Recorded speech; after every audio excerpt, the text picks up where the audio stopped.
Chapter 1. Before. I never understood why people said you can choose not to marry someone your parents arrange for you, but you should definitely avoid marrying someone they disapprove of. It wasn't until after I got married that I realized how much foresight there was in that saying. Sam was my colleague. He was gentle and considerate, and I fell deeply in love with him, unable to pull myself out. After I married him, I did enjoy a period of what I believed was happiness. But then, my life changed. When Sam got home from work, he kicked off his shoes, lay down on the couch, and started playing on his phone. "Honey, I'm exhausted. Hurry and make dinner." I loved him deeply, so I didn't care that I had just come home from work too, equally tired. I pushed through the exhaustion to make him dinner. After setting the food on the table, Sam remained in the same position, still glued to his phone. "Honey, dinner's ready," I said. When we had just gotten married,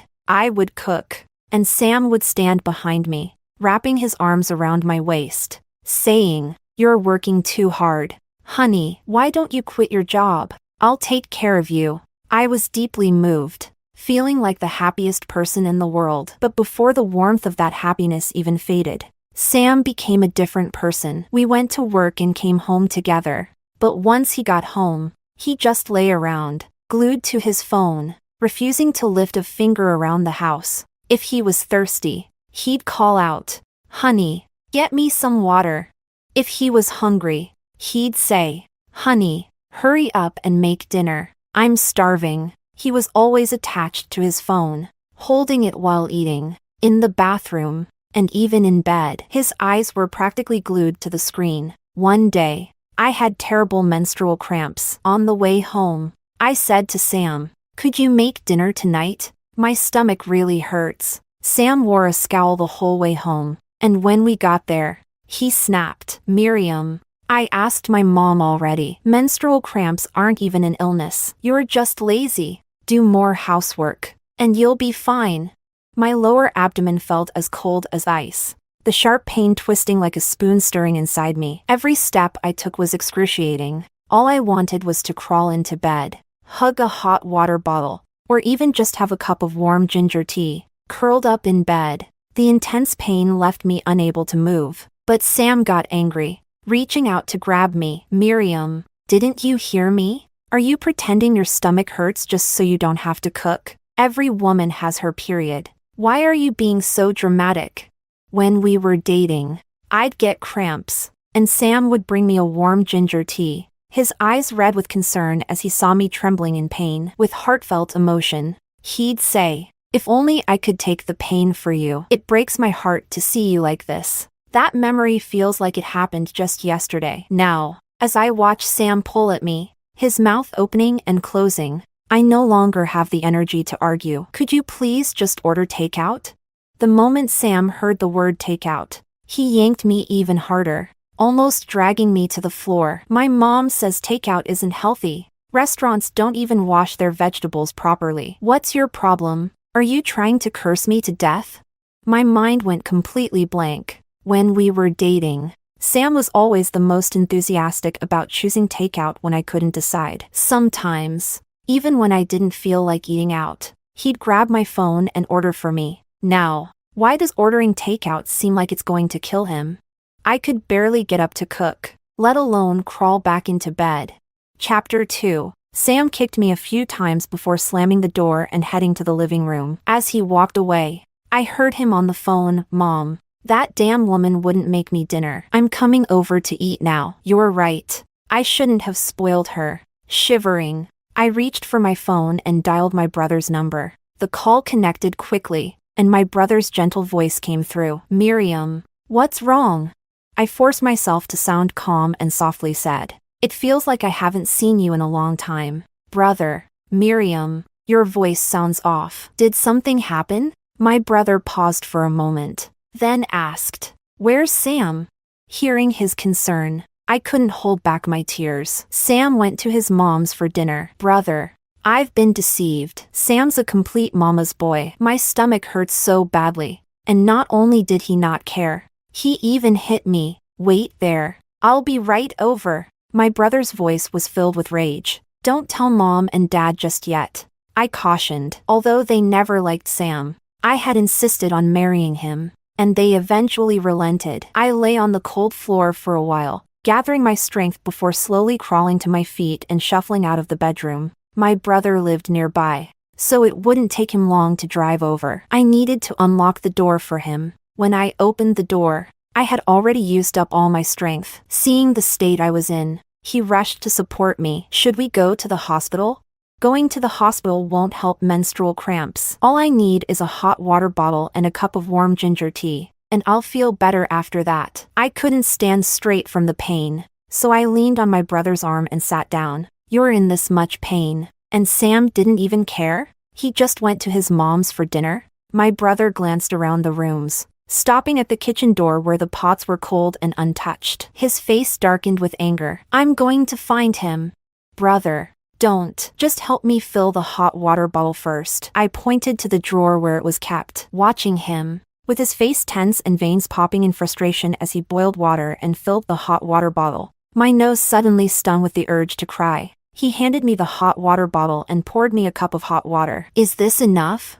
Holding the hot water bottle, I felt warmth return to my icy abdomen, and the intense pain began to ease. It's much better now. My brother paced the room angrily. This isn't going to be a one-time thing. Do you get cramps this badly every month? When he saw me nod, his face darkened even more. You won't let me go after that bastard Sam. And you don't want me to tell Mom and Dad. Are you really planning to keep living like this? He hit you too, didn't he? I gently brushed the spots where Sam had kicked me. Brother, I know I can't keep living like this, but I don't want to let him off so easily. Sam and I worked at the same company, and I'd been covering for him on a lot of tasks he couldn't finish. His performance has been climbing steadily thanks to my help, but his attitude toward me at home has been getting worse by the day. With my help, he's been promoted several times, and most of his current work is essentially done by me. Hearing this, my brother calmed down and sat beside me. So, what's your plan? I want to quit first, find a new job, and then get a divorce, I said, laying out my plan. Sam isn't good at his job, and as long as he treated me well, I was willing to help him because I did it willingly. Sam is a mama's boy. As long as he could maintain the love and care he showed me when we got married, I could tolerate it. But, Chapter 3, Sam wasn't just a mama's boy, he also hit me. Following his mother's instructions, domestic violence happens either 0 times or countless times. What kind of plan is that? It doesn't do any real damage to Sam. At least you weren't foolish enough to hand over the dowry to him and his mother, my brother said, glaring at me with frustration. You're the perfect example of someone who ignores advice and ends up suffering for it. I sighed. The company Sam and I work for is at a critical point for his promotion. Without my help, there's no way he can get promoted. He can't even handle his current position on his own. If I quit and take another job, what do you think that means for him? Knocking him back down to where he started is the biggest punishment. If I push him back to square one, I want to see how far he can climb without my help now that he's reached this level. Without his current position, Sam won't be able to pay off the mortgage or the car loan. Just stick to your plan, but don't regret it later and decide not to get a divorce, my brother said. Now understanding my intention, the pain in my abdomen had eased, so I stood up and went to the kitchen to find some ginger sugar, putting it in a cup of hot water. I never imagined that in my married life, I wouldn't even be able to get a cup of warm water. Get ready. I'll take you out for dinner, my brother said, glancing at his watch. He'll be back soon. I'll just order takeout. Thanks, brother. With my work experience, could I join your company? After finally uttering the word divorce, I had a new plan. I'd been blind when it came to marriage, but I couldn't afford to be without a job. My company and Sam's are in the same industry. According to the rules, you can't join a competing firm right after quitting, depending on what your contract says, my brother replied. That's not an issue. I'm just a regular clerk, so the contract doesn't impose any restrictions. I've gone over it carefully, I said. When it comes to work, I've never been careless. The only place I had been blind was in helping Sam tirelessly, bringing him to where he is today. As long as you keep your head straight, it'll be fine. With you being my sister, you can enter my company, but once you're in, I won't bend the rules to help you, my brother said, seeing I wasn't keen on going out to eat. He talked with me for a bit and we agreed on a secret check-in phrase. He was worried that once I quit, Sam might try to restrict my freedom. After my brother left, I finished my ginger tea and ordered some takeout. I had been craving spicy and flavorful boiled fish for a while. Sam doesn't eat spicy food, so I always had to settle for bland meals to accommodate him. Sam came home very late, reeking of alcohol. When he saw me, he slammed the door harshly. "You useless hen that can't even lay eggs." An overwhelming chill swept over me. I've been doing the work of two people, and having a child was never part of our plan. But to Sam, in the end, I was just a hen that can't lay eggs? I was so angry I wanted to cry. Watching him collapse onto the couch like a pile of mud, I forced myself to hold back my tears. In the past, whenever Sam came home from social events and lay on the couch like this, I'd rush to cover him with a blanket, worried he'd catch a cold. But now, I didn't want to move. I drafted my resignation letter, citing health reasons, and sent it to HR. The next morning, when Sam woke up from his drunken stupor, it was as if nothing had happened. He drove me to work as usual. He already had his own office, while I still sat in a cubicle. So when I went to HR to finalize my resignation, he had no idea. Chapter 4. After finalizing my resignation, I went straight home. It wasn't until Sam came to pick me up from work that he realized I wasn't at the office. He angrily called me. "How could you skip work?" I responded calmly. "I didn't skip work. You came home last night and told me to quit my job so I could focus on getting pregnant. So I just followed your advice." "Impossible. I would never tell you to quit." Sam exploded over the phone. My salary wasn't much, but he had factored it into our mortgage payments. Hearing him rage only made me speak even more gently. "Last night, you came home after dinner at your mom's place and said that she called me a useless hen who can't lay eggs. You told me to quit. Don't you remember?" He might not remember most of what I said, since I made it up, but the phrase useless hen was something his mother often called me. Feeling wronged, I added, "Last night, you were watching me send the resignation email. Did you forget?" Sam was speechless. "But why didn't you talk to me about it this morning? You were on the phone all morning, dealing with business calls. Did I even have a chance to speak? Anyway, I've already resigned. When you come home from work, there'll be a hot meal waiting for you," I said, having already bought groceries and cooked dinner, obediently waiting for Sam to come home and eat. Sam came back, still fuming, and complained, "Resigning from your job is a big deal. Why didn't you at least discuss it with me?" A tear welled up in my eye as I thought of how he always followed his mother's advice about not spoiling me. "You hit me and forced me to quit," I said, lifting my pajama pants to reveal the red marks on my leg. "I asked if we could talk about it, but you said you're the head of the household, and you make the decisions." "I hit you?" Sam stared at the red marks on my leg in disbelief. I nodded. Of course, it was the truth. I don't know what went through Sam's mind, but he softened and said, "Well, why don't you take a few days off at home before you look for another job? We're still young. We can think about having kids in a few years. I'll talk to my mom about it." What a kind and considerate man. "Thank you, truly. Then I'll rest for a month before looking for a new job. I've been wanting to take a trip to Singapore, Malaysia, and Thailand for a while now," I said, thinking how much I truly wished for Sam and his mother to be happily ever after. This was my most genuine thought.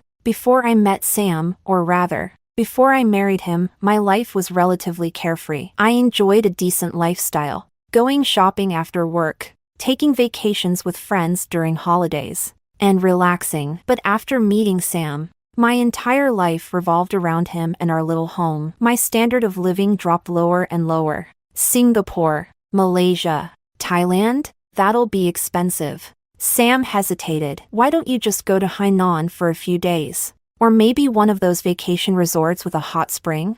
"Let me think about it. I'll find something fun and affordable. Now come and eat before the food gets cold." I called Sam to the table. He looked troubled. I knew he thought a month off was too long. I didn't plan on actually resting for a month either. I intended to spend this month starting at a new company. Right now, The most exciting view for me wasn't a tourist destination, but watching Sam's inflated ego get knocked down a peg. I can't believe he thinks there's another fool out there who would willingly sacrifice her own future to help him like I did. Chapter 5. The ripple effects of my resignation started to show the very next day. Sam, who never used his phone during work hours, sent me a message out of the blue, asking me to help him handle a document. Naturally, I pretended I hadn't heard. These documents were basic clerical tasks, things that Sam should have been able to handle himself, especially after his promotion. Some of them contained important business information that required his personal attention. When Sam was a clerk, he could barely manage the basic files. How was he supposed to handle crucial business documents now?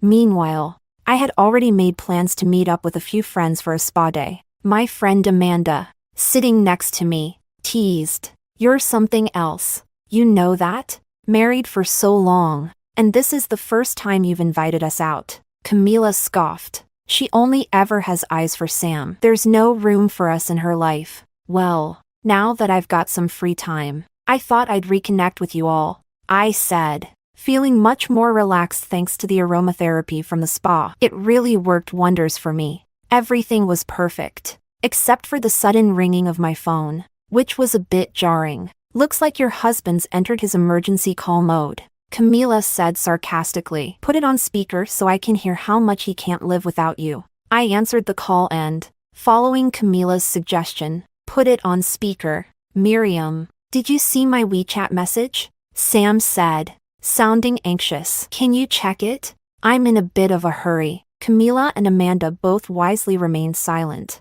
"Oh, I didn't hear any message notification," I replied casually. "I'm not at home right now." "You know Camila, right? The cousin of your division manager's niece? She invited me to a spa day. She's sitting right next to me. Do you want her to say hi?" "And no, that's all right. You guys enjoy yourselves. I'll handle it myself." Sam stammered. Of course. He knew Camila as the niece of his direct supervisor. There was no way he could afford to offend her. "Say hi to Camila for me." Camila made a disgusted face, and Amanda quickly clapped her hand over Camila's mouth to stop her from making a sound. Sam hung up the phone reluctantly. As soon as the call ended, Amanda couldn't hold back her curiosity. "What's going on with you two? Something feels off." I shifted into a more comfortable position on the couch. "I quit my job. I told him I'm preparing for pregnancy. Do you believe that?" "Not at all." Camila immediately sat down next to me, her previously sarcastic tone gone. She looked at me seriously. "Have you finally come to your senses? Are you trying to find yourself again?" I had lost myself because of Sam, and apart from my family, it was my friends who cared the most about me. Camila, always outspoken, had warned me from the start that Sam wasn't marriage material. Unfortunately, back then I was so smitten by Sam's tenderness that I ignored not only my parents' advice, but Amanda and Camila's too. I've never truly lost myself. I've always known what I wanted. The difference now is that I see Sam for what he really is. What he showed me in the past was a carefully crafted act, and now I'm pulling the brakes before it's too late. I had been captivated by Sam's warmth and affection, but the moment he revealed his true face, I knew I had to leave. I'm not foolish enough to stay in a toxic situation. Then I'll have my uncle fire him right away. I've wanted to get rid of him for ages. Camila cracked her knuckles. Always the straightforward one. She never liked Sam and didn't hesitate to say it. "Don't." I quickly stopped her. Firing him now would be pointless. He hasn't made any mistakes at work yet, and if you fire him without cause, he'll play the victim. Chapter 6. After finishing my spa day and saying goodbye to Amanda and Camila, I went grocery shopping before heading home. As I cooked, I texted Sam, "I'm done with everything and back home now. Can you resend the file you sent earlier?" The signal was bad, and I didn't receive it all. Sam replied that he was working late at the office, handling it himself. I smirked and laughed to myself, unbothered. "Well, you go ahead and work overtime. I've decided to take your advice and go to that hot spring resort. The signal is even worse there. If I disappear for a month, Sam won't be able to reach me at all." After dinner, I casually booked a 1-month retreat at the hot spring resort online. Then, I pulled out my suitcase and started packing my valuables. Personal documents, and some of my favorite clothes. Anything I could take. I packed whatever I left behind. I no longer cared for. I wasn't coming back to this house. The resort Sam suggested was part of a local leisure industry development. Located on the outskirts of our city, it boasted beautiful scenery, hot springs, and all the amenities one could need, except for decent Wi-Fi. The signal was weak because the resort was nestled in the mountains. The safety signal code my brother and I had agreed upon was ultimately unnecessary. Once I moved into the apartment I had received as part of my dowry, I texted my brother, I've left the house I shared with him. When can I start at the company?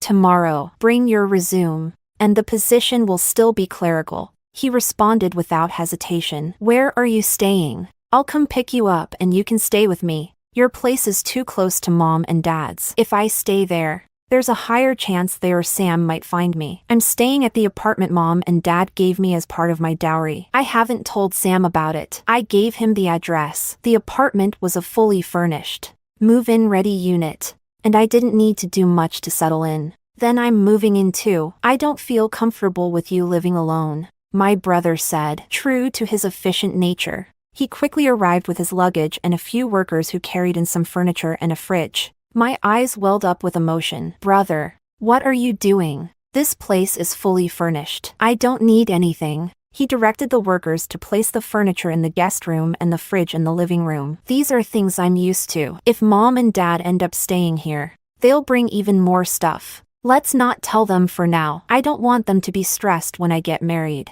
and then worry when I'm getting divorced, I said, knowing that there was no point in arguing with him about moving in. He placed a laptop in front of me. Start working on your resume, and take some time to learn about our company. Sitting nearby with another laptop, he started handling some work. You're my sister, so you should know by now that I always keep work and personal matters separate. I know, I'm confident in my abilities. Even if it's just a clerical position, I'll do it well, I said as I opened the laptop and started working on my resume. I had casually set my phone aside, and when it rang, I didn't bother to check it. My brother glanced at the screen. It's Sam calling. What did you tell him? Have you already mentioned the divorce?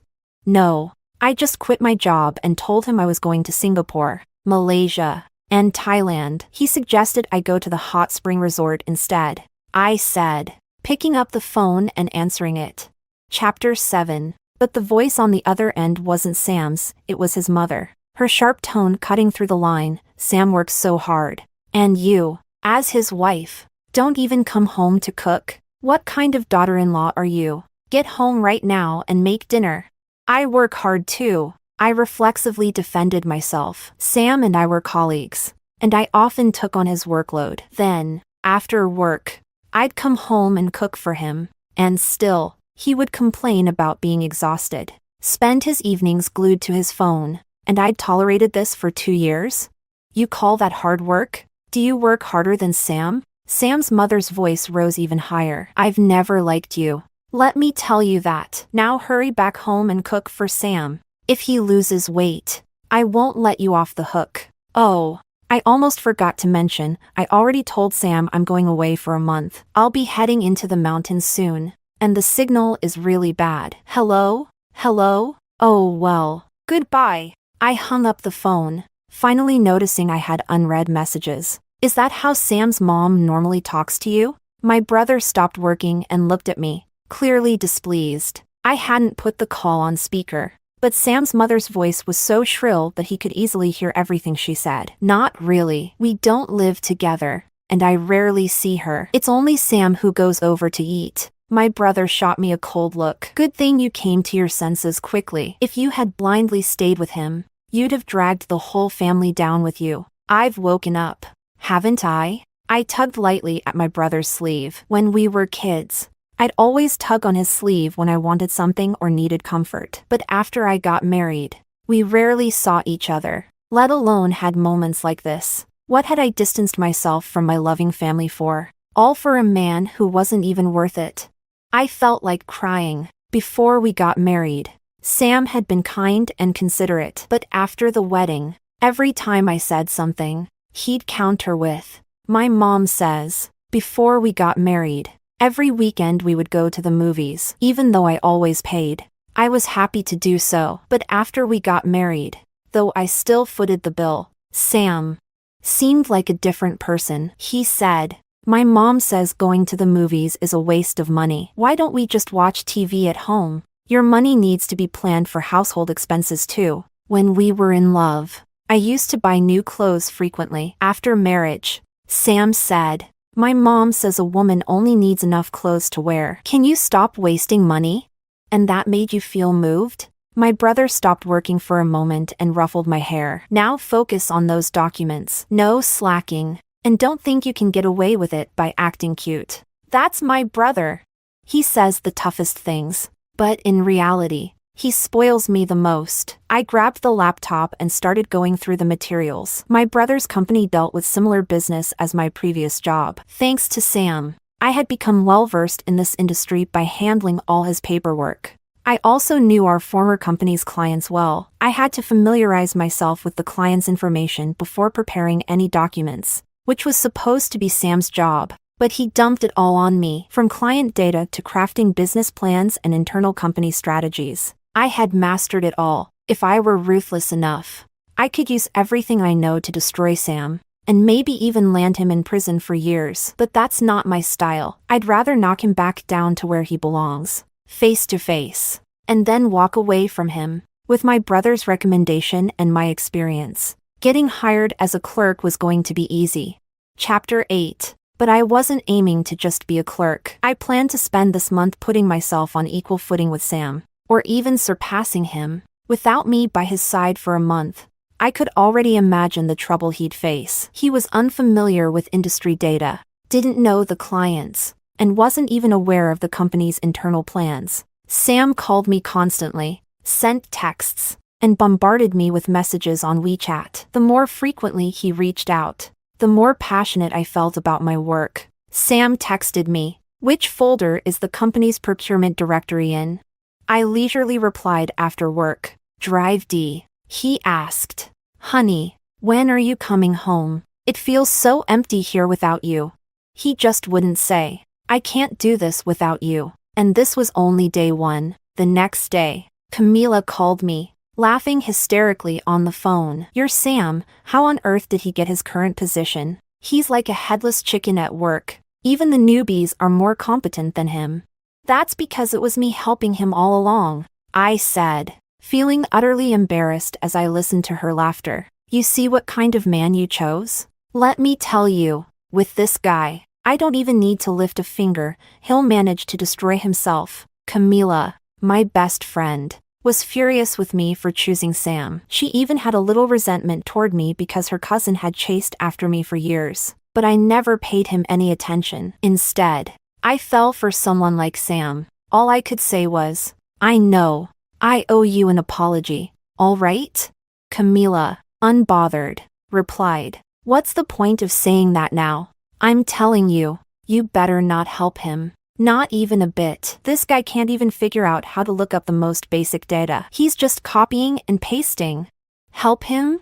I'm doing everything I can to avoid him. I booked a villa at the hot spring resort. Why don't you and Amanda go enjoy it? I've already paid for it, I said, sending her the online booking details. Don't let my money go to waste. At least you have some decency. But what's the deal with inviting just the two of us? Why aren't you coming? Camila grumbled. I need to focus on work for a while. Once my schedule normalizes, we can go back to our usual routine, weekend get-togethers and holiday travel plans. I said, why did I give up my perfectly pleasant, carefree lifestyle to get married? And to a man who couldn't say a single sentence without starting with, "My mom says." Amanda and Camila both had their own jobs, and we used to be inseparable, scheduling outings outside of work hours. Looking back on those days, it just brings me a flood of bittersweet memories. That night, after coming home, I soaked in the bathtub, enjoying a bubble bath, feeling relaxed and in a good mood. I picked up a call from Sam. "Honey, still not in bed? Try to get off your phone for a bit and take care of yourself. I know your mom's probably making something delicious for you. Good night, dear." Wait, honey. Before Sam could finish his sentence, I smoothly hung up the phone and happily resumed my bath. I didn't respond to any of Sam's texts after that. Life without Sam felt light and carefree. My job was relaxing, and even the competitive hiring process didn't faze me in the slightest. Suddenly, a message came in that made me laugh. Sam wrote, "Honey, where's your diamond necklace? My mom wants to wear it. You should just buy her a new one. As for my jewelry, of course I took it with me." I replied. I had taken everything I wanted, and I suspected that the mother and son duo hadn't yet realized I wasn't just on a simple vacation. Chapter 9. Sam responded, "Buying new jewelry costs money, doesn't it? You're just going to the hot springs. What if you lose it? It's my stuff. If I lose it, that's on me. You should get some rest. You've got work tomorrow. Don't forget about the mortgage, car payments, and your mom's social security, her mortgage, and her living expenses." I sent back, feeling quite satisfied as I put my phone down. Those expenses I mentioned could only be covered if both of our salaries were combined. Without my financial support, Sam wouldn't make it through this month. By next month, he'd be blacklisted as a defaulter. With his promotion and both our salaries, the three of us could have maintained a comfortable middle-class lifestyle. But Sam's ego had grown too large. He insisted that someone of his status needed a big house, a new car, and even bought his mom a home. All those costs were split between the two of us. Now, without my income, which will he miss first? The mortgage, the car payments, or his mother's social security and living expenses? Sam is a devoted son. After buying his mom a house, he not only took care of her social security payments but also gave her a monthly allowance, despite how rarely he actually ate with her. After Camila and Amanda headed to the resort, communication became spotty due to the poor signal there. Even sending messages took some time. On the third day after I left home, Camila sent me a message. "Sam made a mistake at work and got fined 2,000 yuan. 2,000 yuan isn't much, less than what I used to pay for my mother-in-law's allowance, but for Sam, who plans out every penny of his income, this fine was a significant blow." Suddenly, I thought of something. What if Sam tries to borrow money from my parents? I quickly sent them a message. "Mom, Dad, my mother-in-law is obsessed with buying health supplements, and Sam spoils her too much. No matter what reason they come up with, don't lend them any money. We're not actually short on cash." They each replied in turn, "This health supplement stuff shouldn't be bought. Why don't you try to talk some sense into them? They won't be able to buy anything if they can't borrow money. Just make sure you don't lend them anything." I quickly replied, "I know you two are doing fine. Don't worry. This kind of thing shouldn't be tolerated or encouraged." My parents reassured me, firmly agreeing not to enable my mother-in-law's obsession with buying supplements. With Sam's potential borrowing avenue blocked, I felt relieved. He didn't know many of my friends, and there was no chance Camila would lend him a penny. In fact, she'd be thrilled to see his salary docked and him out of our lives for good. Although Camila hadn't mentioned the details of Sam's work mistake, I could easily guess it was due to his unfamiliarity with the data. He had left all the work to me while he did nothing himself. It was too early to say serves him right, but that's exactly what was happening. At my brother's company, with my skills, I was thriving. Meanwhile, Sam wasn't doing so well. He started sending me messages, asking me to come back to work. He regretted telling me to quit. A few days later, he texted again, telling me he had failed to get promoted. Through his words, I could sense his frustration. He wrote, "Honey, now I realize how important you are to me." Chapter 10. I replied, "Don't be discouraged. There's always the next promotion. Keep it up." Sam responded with a long silence before saying, "Honey, you've had your fun. Now come back and help me." Wishful thinking. In my new work environment, I was already on track for a promotion thanks to my abilities. I absent-mindedly replied, "The hot springs are so relaxing." Then, his mother called, yelling at me over the phone, "The house is a mess. Sam is working so hard, and you're off at a hot spring? Get home right now. Do you hear me? Your parents gave you dowry money, didn't they? That's all Sam's. Hand it over immediately."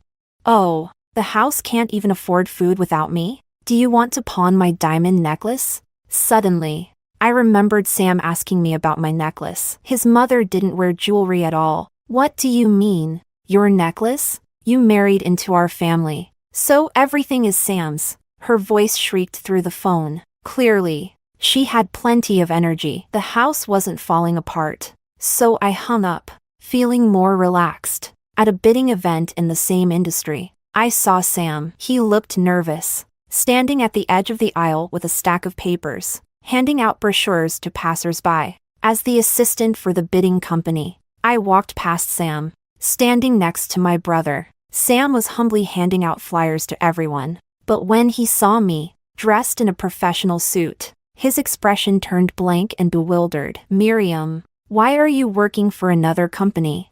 I resigned. Didn't you know?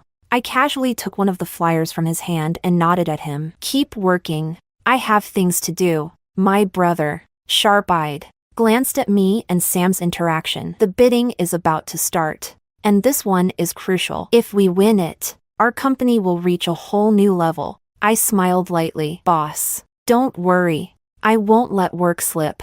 Back when I worked at my old company, as a clerk, I was just like Sam today, handing out flyers at bidding events. At the time, he was standing on the other side of the aisle, and I was on this side. When we got tired, we'd sit in the safety stairwell, take a short break, and share a sip of water. Later, after we started dating, I took on most of his workload, and eventually, he kept getting promoted while I remained a clerk. Now, we were both standing in the same aisle again. He had returned to square one, doing the job he was doing when we first met, while I had become the bidding assistant to the boss. I walked into the bidding hall with my brother. Sam stared at me in a daze. The young man next to him, also handing out flyers, said, "Stop staring. That's a top business star from our company. She went from clerk to department head in a month and closed a ton of major deals. Her commission alone is enough to buy a villa in just 1 month." I wasn't going to tell Sam that the young man beside him was someone I had deliberately arranged to be there. I was worried that if Sam saw me, he might chase me down and cause a scene in the bidding hall. But I was overthinking it.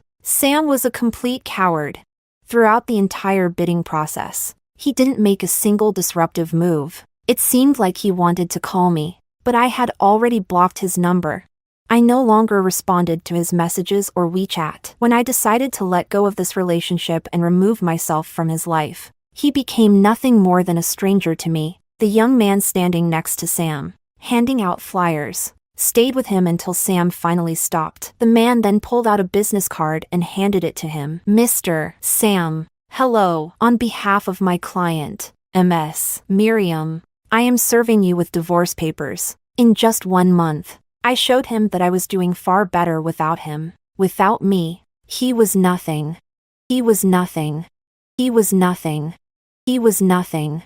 He was nothing.